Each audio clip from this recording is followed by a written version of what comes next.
Unfamiliar faces, so I'm very, very excited. Thank you all for being here, and welcome to the BSR House of Worship Wage Equity Survey Findings Results Presentation. Lots of words. Shannon Rose and I are excited to welcome you all and to show you the results of this very, very important survey. First off, we'd love to just introduce ourselves. My name is Brianna J. Robinson. I am the Special Projects Coordinator at Boston Singers Resource. I am also a soprano working here in town, a professional soprano working all throughout New England and elsewhere. I also work full-time in marketing and development in higher education. Our former executive director, Margaret Felice, who can't be here, but we appreciate her so much, asked me to lead this survey and this effort to understand wage equity and gig fees here in New England back in 2021. I knew it would be a large task, and I also knew that there were people in New England who had already begun some work in this space. And upon planning for this survey, I found that Shannon Rose has a spreadsheet with House of Worship fee information that had been filtered throughout our community already. This made it easy for me to realize that Shannon Rose would be a wonderful asset to this work. So I'd like to introduce Shannon Rose. How do I even follow that up myself? Thank you, Brianna. It's been amazing to work with BSR and with Brianna specifically on this. I'm Shannon Rose McAuliffe. I am a sort of singer, musicologist, writer, and advocate about town. I have worked in nonprofit fundraising. I teach graduate courses in grant writing and in arts policy and advocacy, spanning courses at MIT, Northeastern, and Boston University. So I'm also pretty active. You know, I've sung some opera, and my niche is more in the chamber and ensemble scene.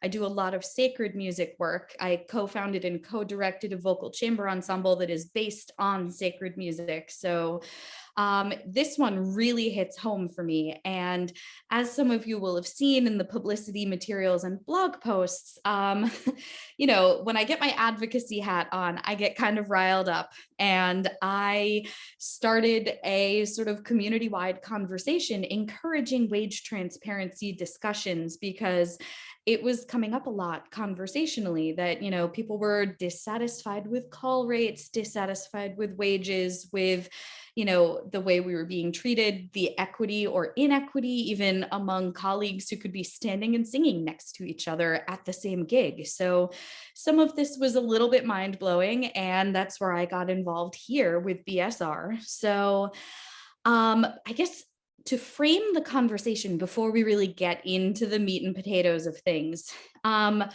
we're here, we're not trying to be mean. We're not here to name and shame.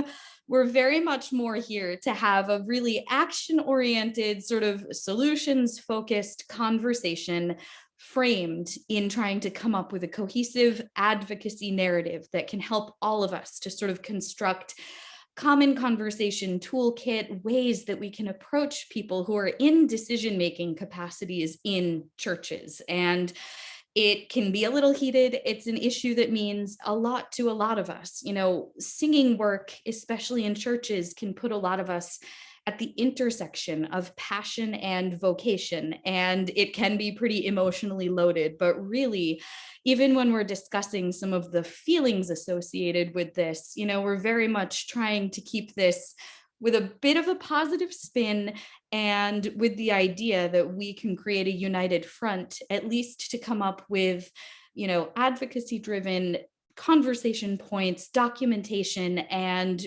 research that will help to form ongoing dialogues with people in decision-making capacities. So with that framing in context, I'm gonna kick it back over to Brianna to talk about, you know, some of the other qualitative aspects about what this conversation means to us and how we started this. Yeah, for sure. Thank you, Shannon Rose.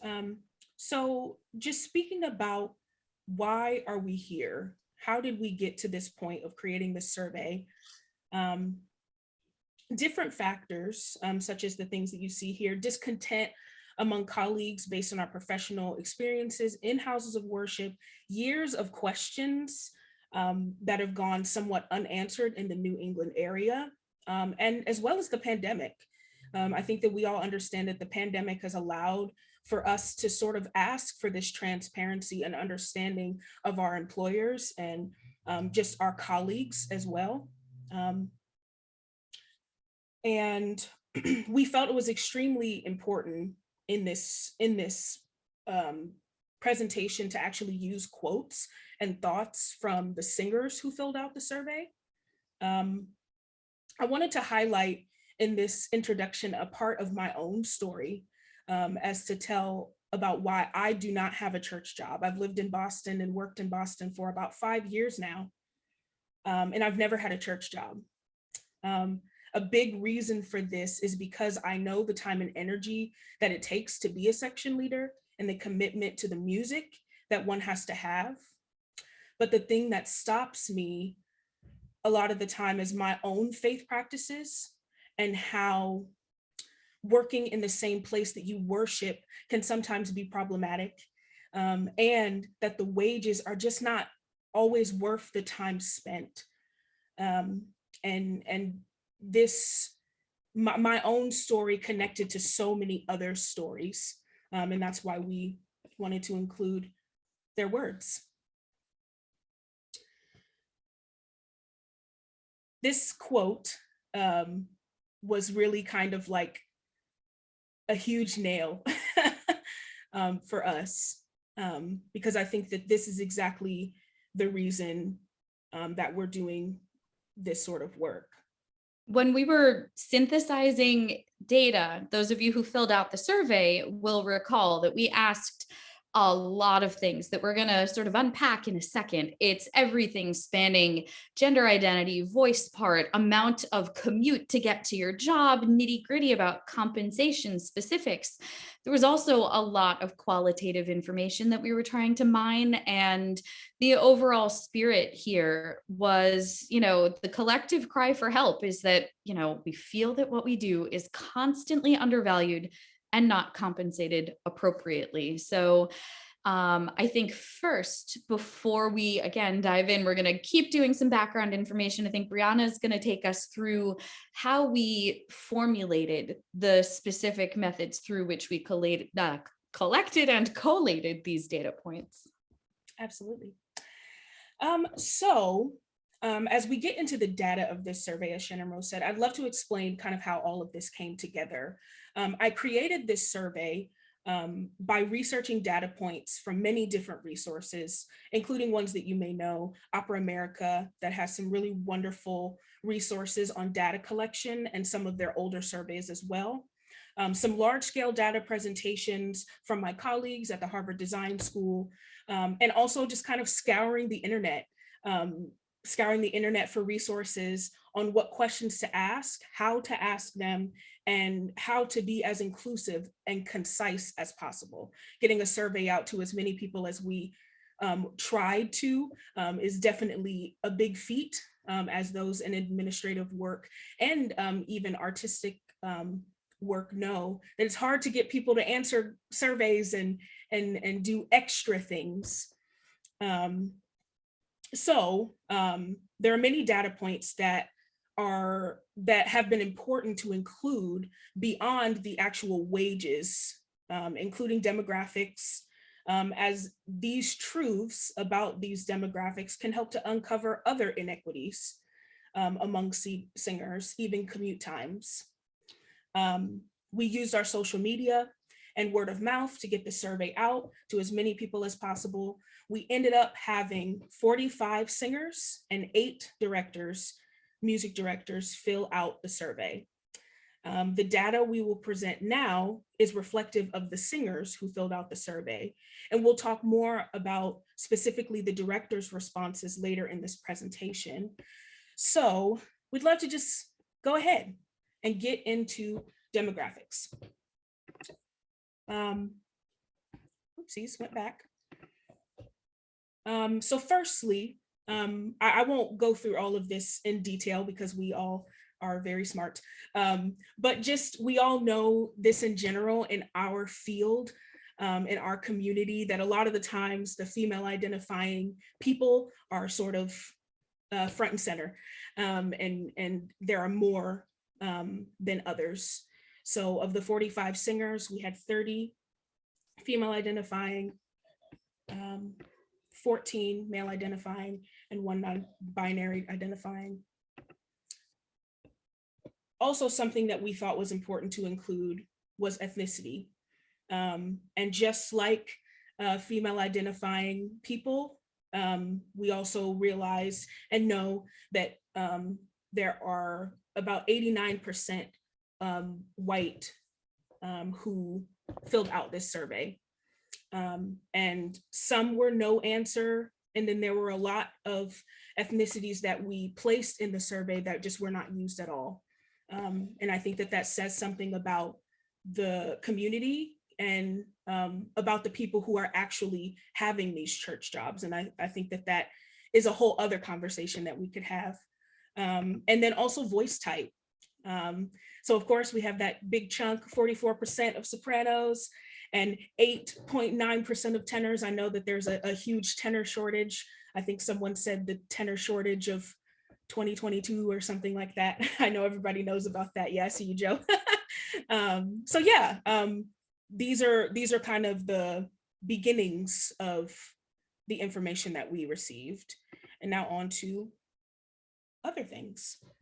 This is another quote that we decided to use. As a soprano, I've accepted these fees as normal, and that I should be lucky to even get a position with how horribly competitive it is.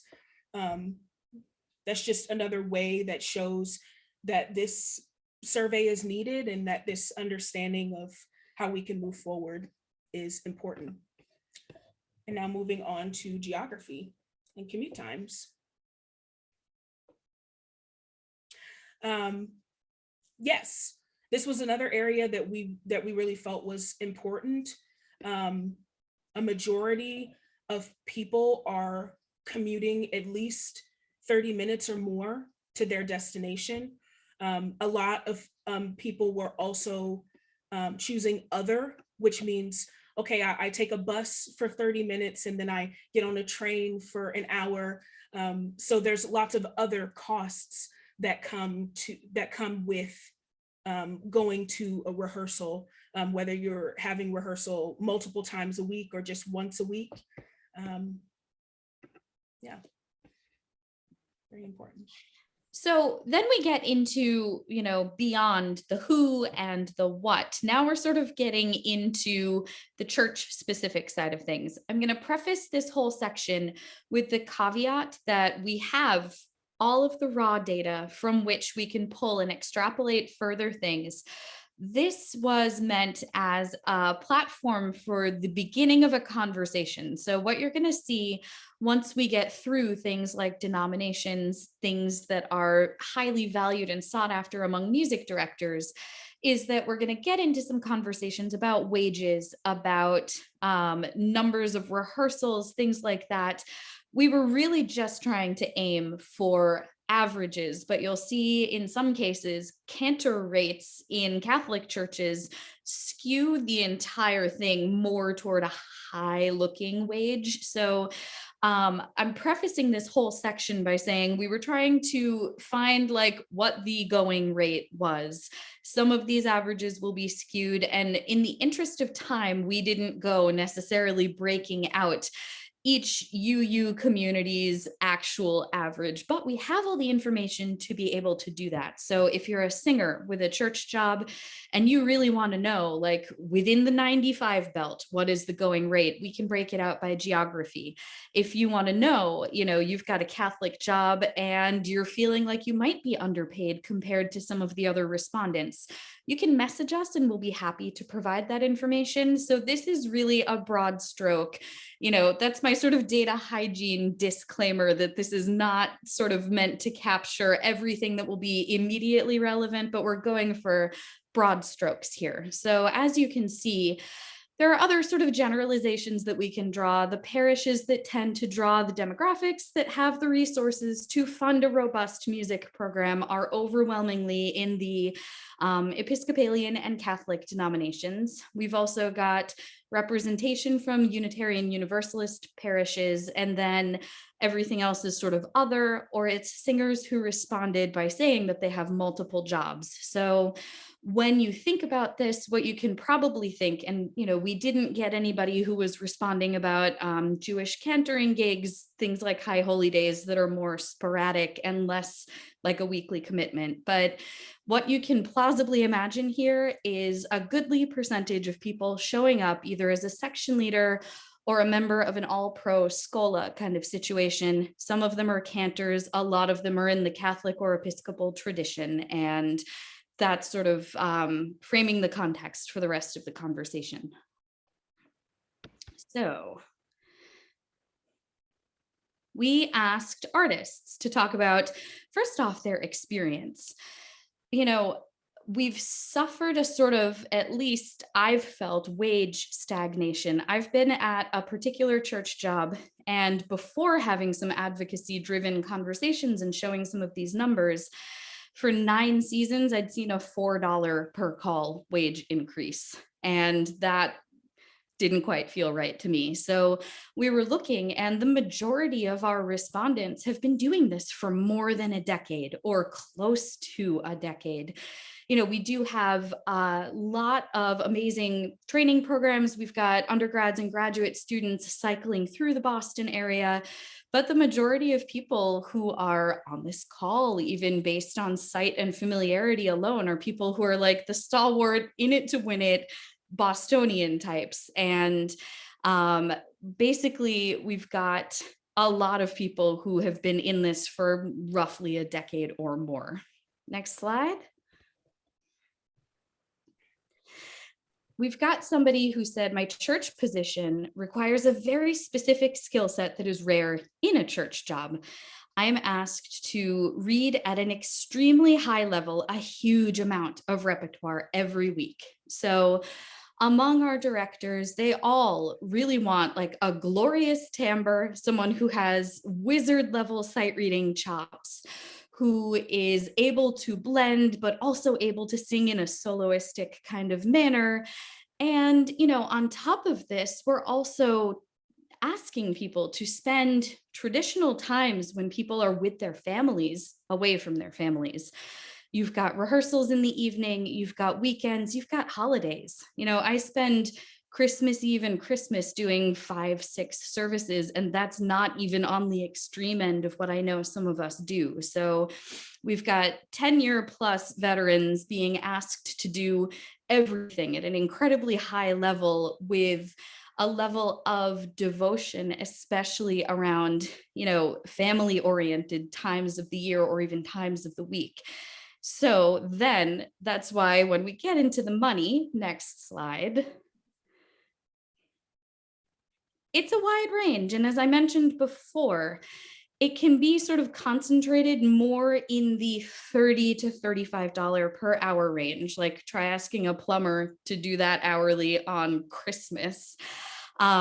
We get the $50 per more approximate rough hourly breakdown more in the cantors or people who tend to do a lot more gig-based weddings, funerals, things like that. That was part of our, House of Worship data collection. But essentially, you'll see, as I mentioned too, that 50 or more is what's going to sort of bring up what ultimately, I think on the next slide, indicates a $45 per hour average wage. But once you add in for all of the data that you just saw on that bar graph, looks a little bleak.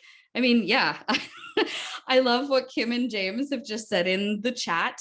It's shocking. It's kind of galling. And this is where I'm trying to remember that I'm here to present information and not editorialize. But this is why we got into this conversation. The data is sort of are showing that we get paid too little. It's all kind of in a similar range. That's regardless of things like commutes, regardless of number of calls per week, number of hours per call. That could be you could be an hour away, you could be in a group of all pros being asked to sight read, crazy stuff. You could be, doing a lot of really good pastoral work, working with a group of very devoted, high level avocational singers. It's a whole broad range, and we're all essentially getting paid the same low wage, no matter where we are, who we're singing for, how long we've been doing it. And what really catalyzed my interest in this was that there is sort of a going rate or a competitive rate. And it's not what it should be, frankly. And I know Ethan's saying editorializing is why we're here. I'm really trying to stay as neutral as I can while we present facts, but I'm also really kind of looking forward to what happens when the mics go on, the cameras go on, and we get into the Q&A portion of this and the open discussion part. So I think in the interest of continuing, Brianna, next slide. Yes. So we also wanted to hear what singers believed, and as well as directors, the perception of wages. So in speaking, getting information from the singers, we found that 45% said that their wages were fair and 55% said that they were not. We thought that it was important to also add that of the 45 who believe that their wages are fair are at the top end of the earning scale among the respondents to the survey. And they also seemed to indicate in some ways, I'm sort of jumping into that fair meant for this region. And I know that we're going to unpack that further because of talking about even how much people make in other areas, but I'll let Brianna cover that. Singers' responses have been sprinkled in throughout this presentation, and it really helps us to understand the plethora of issues that are surrounding wages. We have singers competing for spots, other cities paying higher wages, and even singers needing to make financial shifts because of that, and even choosing to leave jobs that don't pay or reflect the work and time. We thank the person who wrote this comment, and I'll go ahead and read it. I left a gig that was paying about half of what this one is for considerably more work. The director still hasn't spoken to me since I left. While I hated the feeling of burning that bridge, I also believe that standing up for your value as a singer sometimes means putting yourself before the loyalty to an institution. We will never make our best art if the whole endeavor depends on singers' tendency to sacrifice ourselves for our craft. I really thank whoever wrote this, because it is just something that we all, I think, understand, and that we can all relate to. In the same vein, directors also had really incredible comments, and let us into their understanding of all of this talk of wage equity. And so I'll kick it to Shannon Rose to speak about that. Oops. You're seeing it was interesting because we had 8 directors that responded to the survey.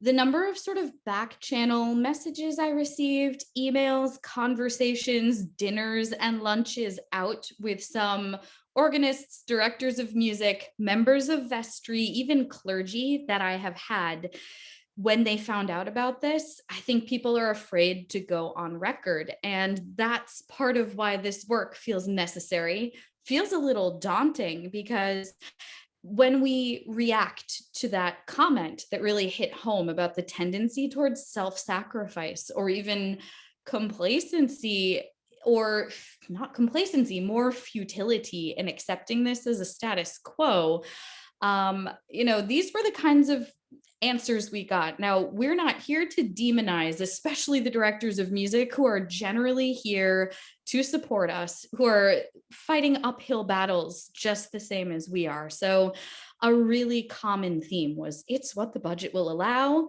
When asked about how wages were agreed upon, it was, well, I did a little market research.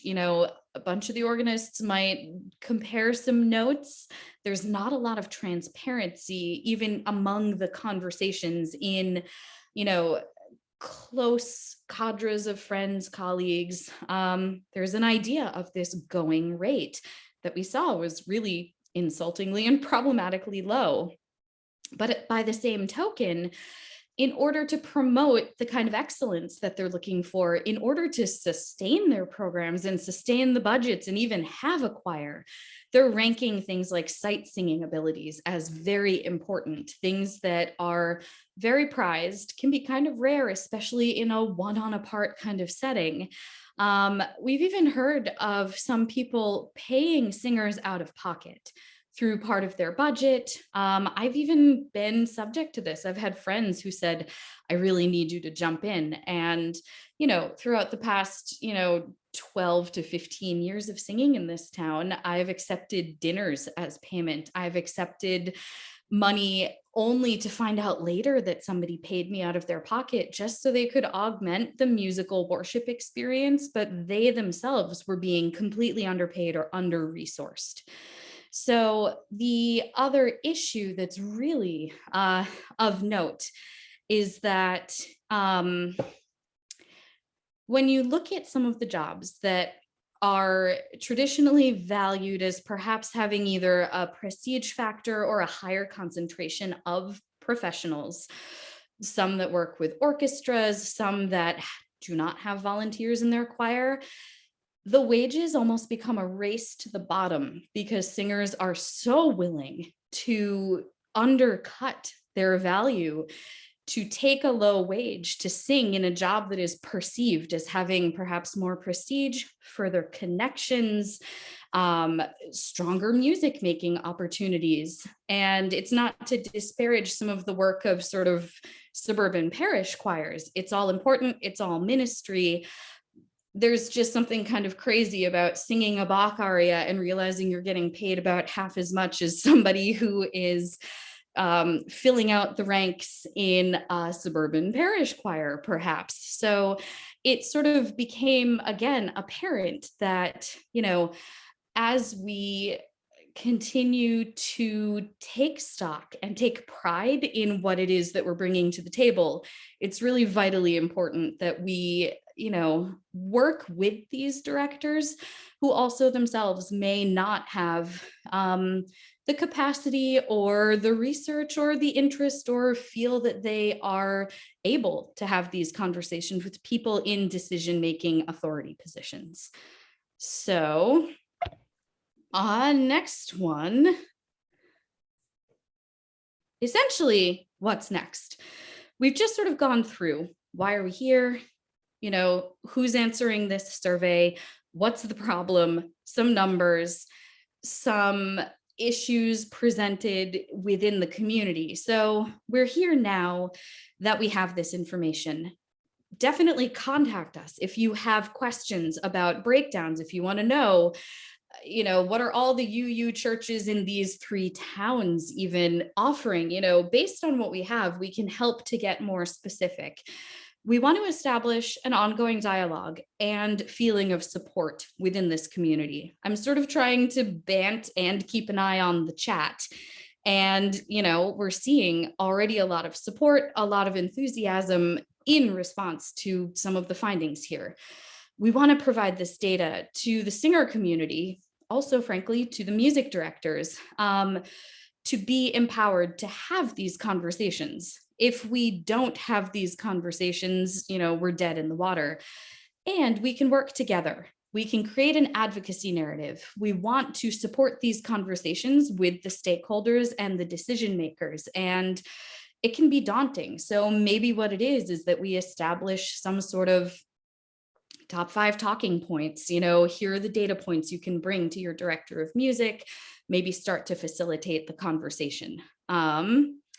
Yeah, Ethan is saying the churches need to see the data. I have been I've been subject to chickening out myself on fraught conversations. 10 years ago, I certainly wouldn't have been here. And I've sort of seen the good, the bad, and the ugly of the church gamut. So, what I would love to be able to do is to help create, like I was saying, some sort of toolkit or some sort of little punch down sheet of ways that people who feel strongly about this, but are maybe a little shy about it, can frame the narrative of a conversation with somebody to feel a little more emboldened to ask for what is right. So, next slide, please. Something to remember too, regardless of the outcome, it's important to have this discussion. There will be some resistance, I'm sure. If all of us went to our respective employers right now and tried to have this conversation, I'm sure that there would be difficulties, there would be resistance, there would be opacity about wages, there would be probably in some cases a refusal even to have the conversation. But speaking up and documenting these meetings is already a tangible step. Doing something isn't nothing, even if there is not a gratifying outcome in the immediate short term. And it's already working a bit. There are some churches and some directors of music, some other people in positions of authority with whom I've had conversations, with whom some colleagues have had conversations, and bringing this information to clergy, to vestry, to directors of music has already yielded success. At my own church job, we've had a 25% pay increase. After going 9 seasons, only seeing a $4 increase total per call, seeing this increase was incredible, but it came at the cost of a lot of really fraught and difficult conversations. But there are occasionally resources. I don't want to make a blanket generalization that there are just pools of money out there that they're not giving us. But, it's worked at a small handful of churches, again, in the interest of confidentiality. Probably just some of the churches that you've heard of. There have been situations, even in churches where I've worked, where I was not earning the same as the tenor or the bass. And when I found that out, I was told things like, well, tenors are harder to come by, or the bass has been here for a while. And, the lack of transparency is even something worth addressing, and making sure that there is equity among you and your colleagues. So sometimes it's less about getting more money. Other times it's about promoting the same equity for the people who are there to do the same job. So essentially, some of these conversations have already proven fruitful. And basically, I think at this point, we're going to go into open conversation for questions, for comments, just to sort of get dialogue going to see, what do we think should be next steps? Do people feel like they're already ready to have these conversations? What do we think about creating some sort of resource so that people feel empowered to advocate? Sort of, here's the information. Now we want you to help us figure out, what should we do with it? How do we get rubber to hit pavement from here? Absolutely. And before we actually open it up to everyone, of course, I work with BSR, but Boston Singers Resource is really an incredible resource. There are so many things that BSR offers to our community members. Of course, not just in Boston, but around New England. We have a wonderful calendar that highlights all New England opportunities, performances. We host master classes. I remember I wanted to tell this kind of shortly, probably in late 2018, when I first moved to Boston, and hadn't had a dentist appointment in probably a bit of time. I found a post on BSR announcements, and it was of a company that was doing free dental appointments for singers, specifically artists in Boston. So that's just one of the many wonderful things about BSR. So tell your friends, tell your singer friends, tell your director friends. It's just a wonderful resource, and we want to grow our community, of course. And speaking of community, let's chat. Thank you all for your great comments already so far. All right. So at this point, yeah, the chat is pretty lively, but if people want to, I mean, maybe we can stop the screen share. People can come on camera, unmute. Like if you're shy, we can sort of bring up some points and Brianna and I can moderate through the chat. But, you know, I would love to, like, let's take the gloves off and, you know, let's have a chat about it. I see some great comments. I just want to say, yeah, it would be great if BSR would make payment info a mandatory part of posts for posters looking for singers. I think that this is particularly something that is starting to develop a lot in the world in general. And lots of people are coming out with that. So if they see a post that doesn't have fee information, then people are asking for that information. And for me, as a person who I work with the calendar a lot, but I know that our executive director is here today, and I think that that's a wonderful idea and something that we would definitely be able to do. Yeah, and I can actually speak to that really quick. I know this is a little bit of a tangent from the presentation, so I'll just make it really quick.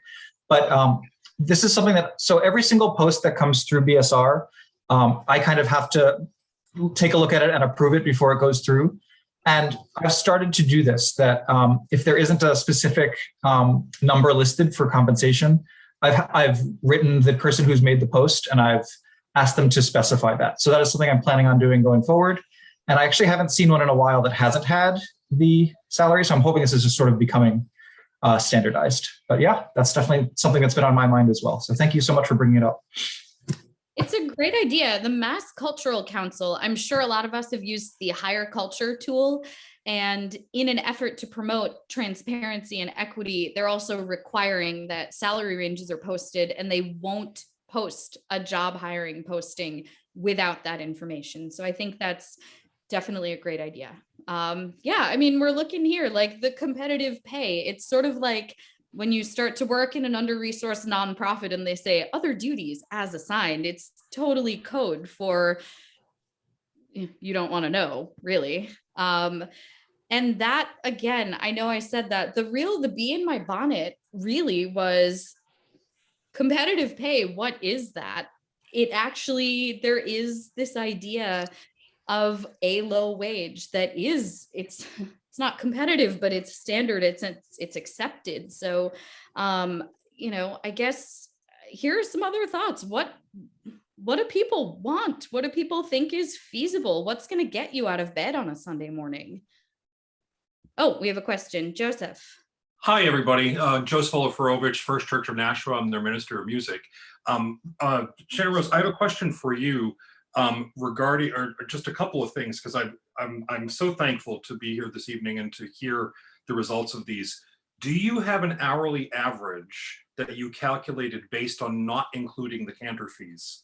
Because the reason why I ask this is that for me, cantoring is a completely different discipline than weekly choral singing in a choir, because the cantors are paid more in Catholic churches often, and often not enough, admittedly, because they're mostly soloists. I know there are some that function within their choirs, but I was wondering if there was a non-cantor average that you accrued within this data. It's easily available. I was going for broad swaths. I think in some denominations, it's also typical to have to cantor like daily offices. In the Anglican Communion, you'll end up cantoring or sort of officiating and having to sing choral music. So I think in some of the jobs, they've dovetailed a little. We didn't break it out, but that's something that if you send us an email, we can absolutely pull the number, yank the cantor fees out, and recrunch accordingly. And that sort of goes broadly for anything that anybody wants. If you want to know what, you know, singers in Catholic churches inside the 95 belt with 5 to 7 years of experience are getting paid, we can get that granular for you. just two comments for the assembly that's interesting from our perspective. One of the things that I've been watching in the COVID period are the rates that are posted on Boston Choral freelancers. And every single time I see a new post from any church, I go in immediately and I calculate the hourly. And I've seen that the choral, because they concentrate really on choral hiring, the choral hiring range seems to be as low as $28, which I find shocking. And the highest I've ever found in only about one or two churches is $41 an hour. Now, that brings me to my next point for especially all the singers here. We went through the entire discernment process having two very strong HR corporate people on our personnel board. Singers should be employees of the churches they work for. And if you are not an employee, even on a part-time basis, you are losing 7.5% of anything they pay you because they're not paying the church's portion or employer portion of FICA and Medicare. And the moment that I see fees per call, which seems to be such a huge thing in Boston, I always wonder what's going on in that regard. We went through that discernment process. It's a huge fight, especially with the finance people, to kind of get that through. But I'm often wondering, I'll be honest, we are currently at $35 an hour, but that $35 an hour can translate into $185 for one rehearsal and two services on a Sunday, to be based on the hourly rates. And so it's hard because so many of the places are listing per call. And then when I list my little 35, I always have to try to then go, okay, rehearsals mean this much, single service means this much, double service means this much. And I know being so far Metro North, we have that disadvantage. And our greatest commuter traveled 70 minutes, Quincy to Nashua. And only survived one season of that before they were like, okay, uncle. But anyway, I just wanted to just get a couple of those comments out there, especially about the employment model thing, which I think is so important. It's gonna bite everybody at some point with the IRS when they figure out that you're being employed like that. And the churches argue this, because even as an organist, they argue this tooth and nail with so many of these places. So thank you for this work. Thank you for this insight, this overview. It's so helpful to see where we all are and where we need to be. So thank you so much, BSR. I really love the insights that you just offered. And like, now that we're out of the major presentation purpose and we're kind of in the after hours, I'm going to share a quote that a person of authority in a local house of worship shared. I can't get any further than that, but we were talking sort of offline for the sake of anonymity about the necessity of this work. And this person said, it must be discussed. Otherwise, the church will be the first to be unchristian toward you. And that sort of reflects, in a tongue-in-cheek way, the sad reality that, there is this staunch opposition. Finance committees go bananas, but like Ethan's pointing out, it's illegal. So it's going to be interesting to see how things start to unfold. I'd love to make one other comment, which is that a lot of this survey, I believe, was conducted before inflation really took off in this country. And I doubt that wages have been adjusted accordingly. So things are actually even a little bit worse than they look based on that. However, I would like to say that I think inflation could potentially be an opportunity in which it could be a way to begin these conversations, saying like, look, nothing's been adjusted this year because of inflation, gas is more, getting to my job is more, all of these things. I think it could potentially be a subject that could kind of, get the conversation going in a way that doesn't feel like, hey, you've been ripping me off all these years. It's sort of like a new thing, and that could potentially lead to further discussion from there. So. I think that's a good point. And the thing that is perhaps frustrating, I've seen so much vim and vigor in the responses, in the chat section here. It's this feeling that we have to find a way to broach it with a very polite even though we're the ones being disserviced. I think, though, that, coming in peace and coming with grace is going to make people more amenable to having these conversations. But I think that's also why being armed with data, being armed with talking points, And having even had the chats internally will help to embolden people not to back down, because it can be hard when you're being faced with perhaps negativity, with resistance. And there are, I've even had people say things like, well, this is ministry, as if that, yeah, it's personally gratifying. It's personally fulfilling. I've even grappled in the past with discerning potential calls to holy orders, but like, that doesn't mean that when I'm sight reading Longley that I like shouldn't be compensated for my work, just like the clergy are for being there. So it can be easy to be sort of like Jesus gaslit about this conversation. So thank you for that reaction, Ashley. That just made my night. So like, I think we need to come up with a way of finding that sweet spot of a graceful, peaceful approach, but going in with real information. And fortunately, some of us have done some work ahead of this, which means we could even do a before and after. Such and such was this going church rate. Now it's 25% increased.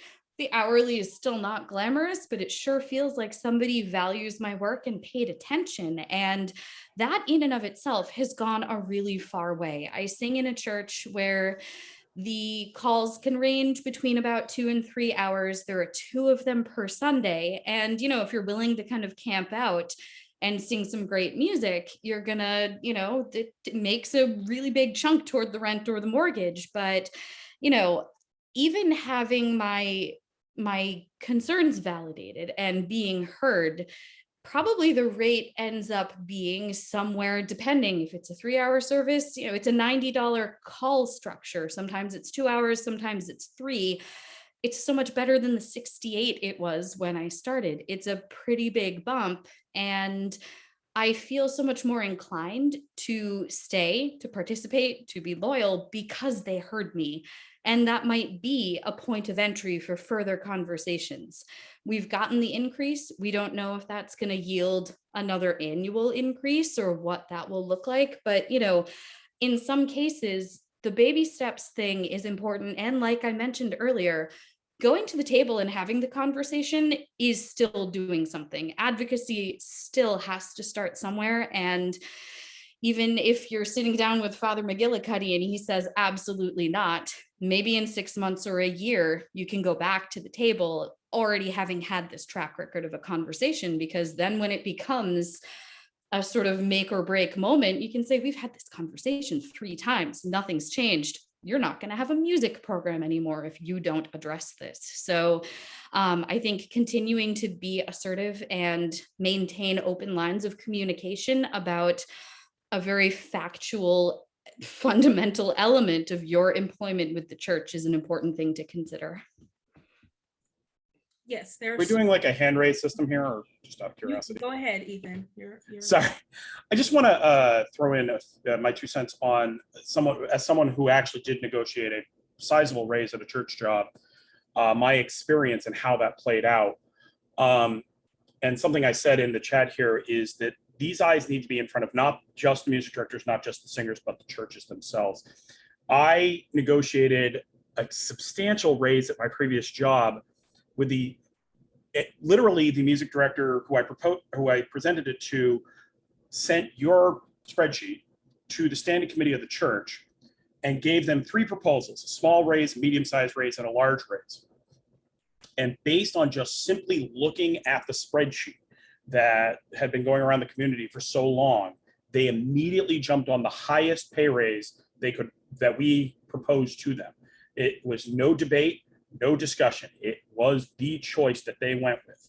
And that to me spoke to the fact that sometimes this is not about malice. It's not about penny pinching. It's about ignorance. It's about not knowing, and that they're not competitive, because churches have egos, they have pride, and they want to think of themselves as being a competitive market for their singers who they are typically proud of. And that shocked me, but it also didn't shock me. And I just want to say that the work you guys are doing is great, but I'd love to see that some way we can get this into the face of non-musicians who are in charge of these decisions. I think that's, first off, incredible. If you'd be willing to write that down, perhaps, so that that can become part of, even if you don't provide specifics about church name, whatever, I think that helping to contribute to the success narrative will really help. And that will also help when it's time to put it in front of decision makers. I did some preliminary conversing with my immediate colleagues and peers in the choir, with my director of music, and then we went out to dinner with the rector of the parish and really just laid the cards down, because I think getting buy-in at all levels is also how you present a united front. And I also think it was amazing that the information spoke for itself, because I don't want to frame it like it's an adversarial kind of situation. So it was really, I liked what you said about how you were surprised, but you were also not surprised, because ultimately, I really hope that they think of us as sort of, a star in the crown of the worship experience that they're promoting and presenting. So, yeah, hearing any success stories that people have will also help us, I think, as we continue to move this through whatever iterative phases this project ends up unfolding to be.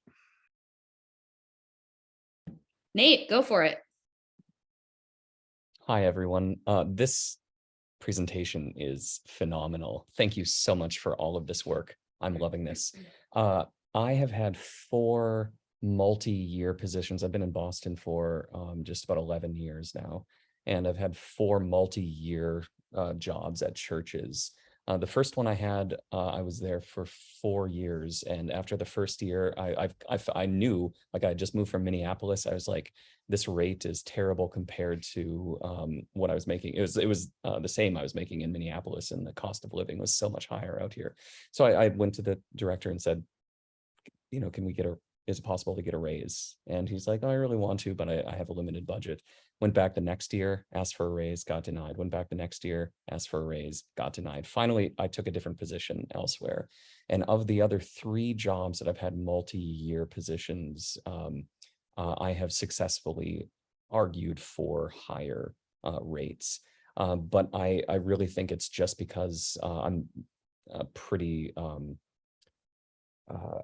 I'm kind of brave, I guess, when it comes to having these conversations. And I do know that a lot of my colleagues that are singing the same music, doing the same amount, putting in the same amount of time, were not brave enough to have those conversations because they were afraid to have lose their jobs.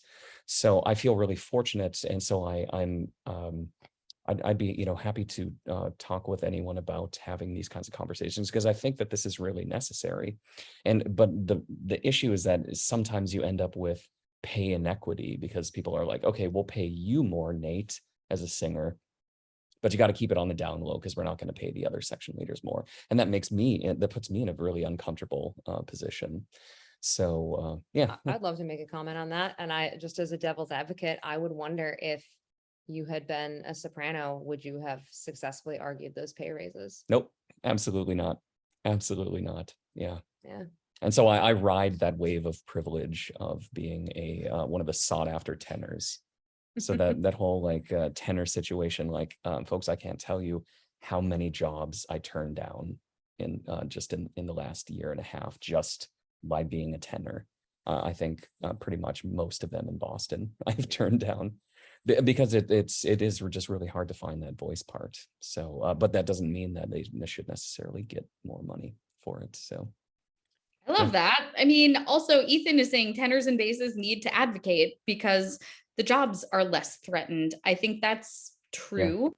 Yeah. Having the only reason that I found out at this old job that I was earning less than the tenor and the bass was because my partner happened to be in a position of authority in that music program. He wasn't the director, but he sort of went over budgets and sort of thought, oh my God, so-and-so and so-and-so are earning more than soprano and alto. And, I think there were people on the vestry and parish committee who had no idea. And as soon as they found out, there was some blood on the walls, but there was a lot of back walking, and it's hard to find tenors and something. It's, but as soon as people speak up, people will take accountability in if we're thinking positively, a lot of times people will take that accountability, but, hearing more voices, hearing more brave voices, is really important. So of course, like, thank you to the people who feel that they can say things.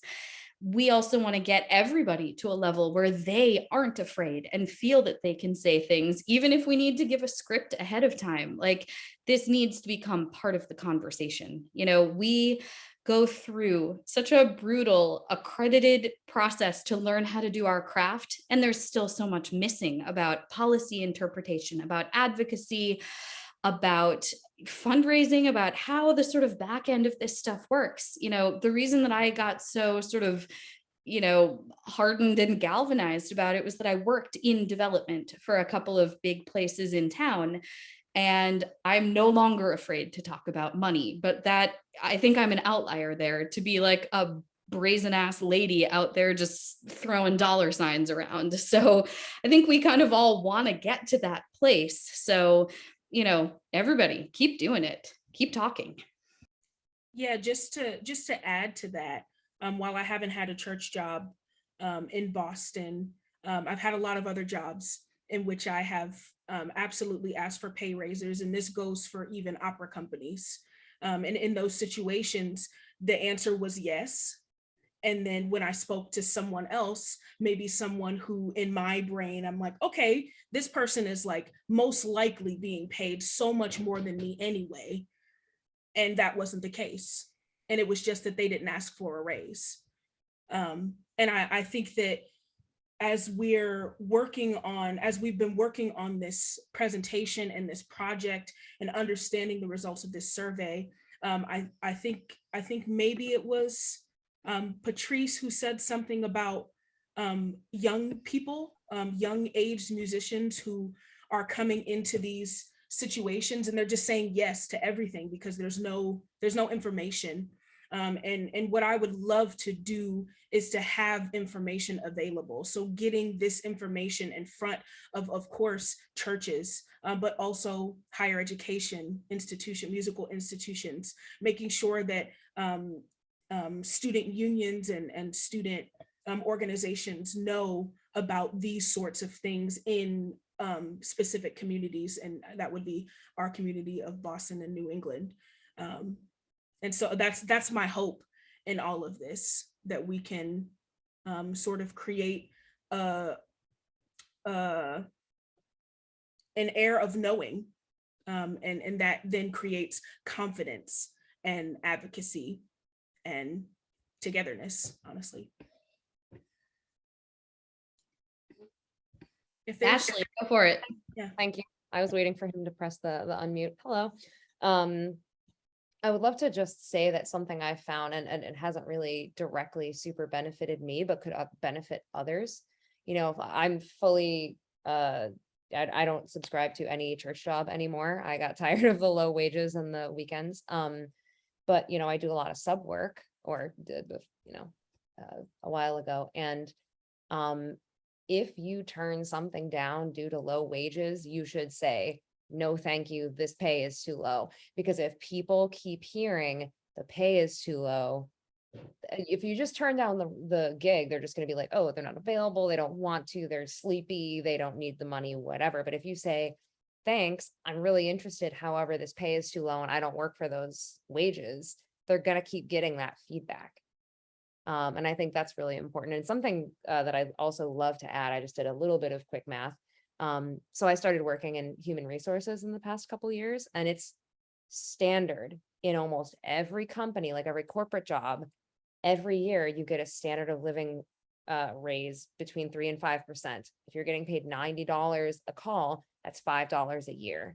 And none of these wages have moved more than $5 in like 5 years. So, if you're having a conversation with a music director or someone in the church, bring up standard corporate culture. That's something that everybody in America understands. Is every year there's a performance review. Every year you have salary negotiations.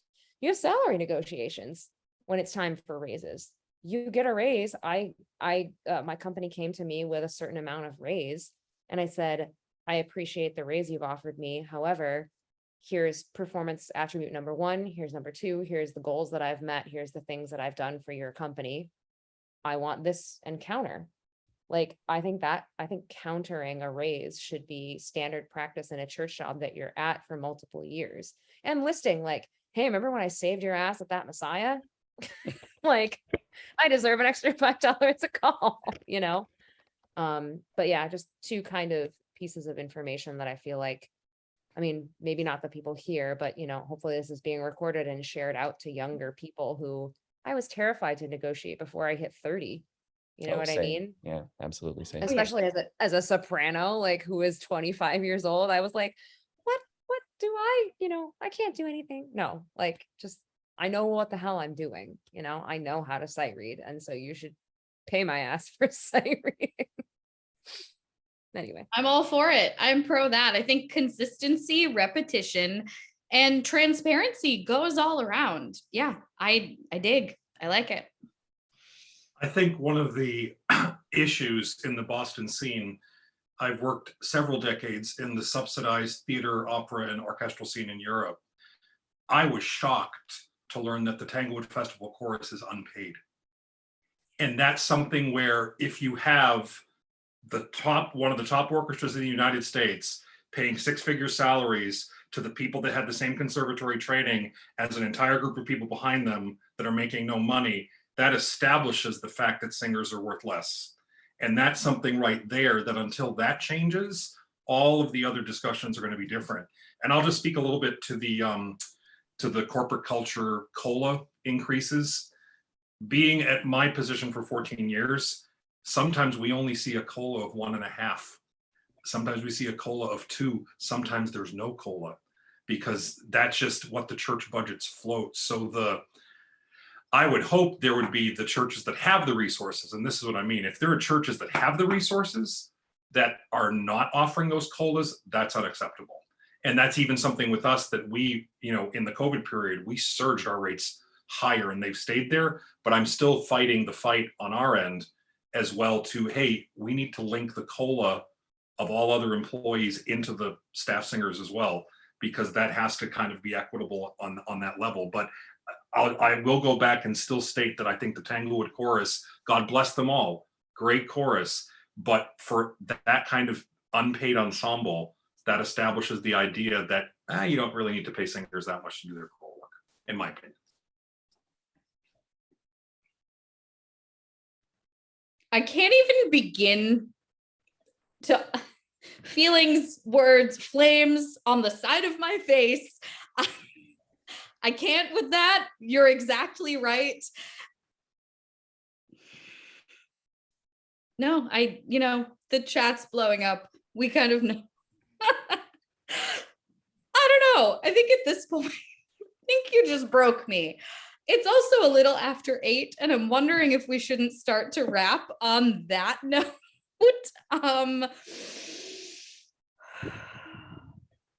This has been great.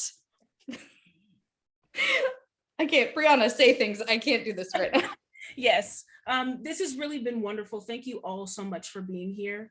We know how valuable time is, and we appreciate your comments and your thoughts and you just being here. Yes, and so all the things that we've talked about are super, super helpful. We'll continue with this project. Talk to people. Talk to us. If you have any questions, as Shannon Rose said, if you have any specific information that you would like from the survey the survey results, please ask us. We're really open. I have a hand. Yes. Oh God, Nate, what? No, I say that shit every day. Oh God, Nate. What? I'm actually curious. So this was wonderful. Doing the survey, getting this presentation. Do you all have like a next steps for what you're going to do with this information? Then I know you mentioned like a little bit at the end of the presentation, but like, is there what's next for your agenda? I think you should make it required viewing for every master's student who moves into Boston on September 2nd of their first year lease. Orientation. September 1st, September 2nd is when you watch this presentation and refuse to work for terrible wages. Yeah, starro your truck on the 1st, and then when you've undone that, like, it's Log time in. before you can register for classes. You got to watch this. Part of what we wanted to do next is see what was this conversation, what other feedback will we get from people who might join us asynchronously.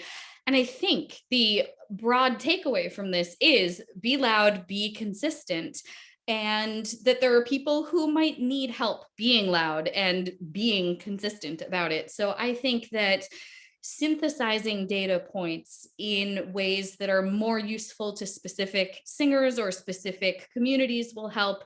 We'll pull the Cantor rate out to really just lay bare and do spotlight on how horrid some of these choral wages are. And, maybe it's a bullet point. Maybe it's, here's a 1 page with a template and how you plug in the relevant information to take to, the next step. Is it your peers and colleagues in your choir? Is it then the director of music? Is it the vestry, the finance committee, the clergy? Who is it? Mileage will vary, but I think we want to make it known that this is accessible and probably come up with the talking points that will help people to feel emboldened and empowered to be able to do this. Ashley? I just wanted to say, because I know this is going to be, thank you, Brendan, it's going on the YouTube channel. If anyone wants any assistance wording anything as someone who works in HR, find me on Facebook, Ashley Grida. Like if you want me to proofread an email that you've drafted to someone asking for a raise, I'm more than happy to help with that. Yeah, that's She's really fabulous. good. Thank you. You said that. We're going to come to you. Good. You're not I gonna- hope I know. I was going to say, careful what you wish for. Careful what you start. I threw a spreadsheet out on the internet and look where it got us. Absolutely. Yes. No, I'm serious. Yeah, do it. Will be on our YouTube channel. We'll most likely have it on our website. Also the survey results presentation itself. And yeah, thank you all so much. This has been so wonderful. We really don't want to keep you any longer. I think that's right. Let's go eat some dinner. Let's go. I need to go do some calming breathing exercises or throw something. I don't know. I actually feel really great about this. It was amazing to feel the level of energy in this collective, whatever room, assembly of people. And I'm really excited. I'm excited for the input everybody has already given. I'm excited for some of the takeaways of this. Let's keep going. Let's keep rolling. And you all know how to find us. So have an awesome night. And yeah, we are going to stop the recording and have a great one. Thank you so much, Thank you, everyone. Have a good night. Good night, everybody.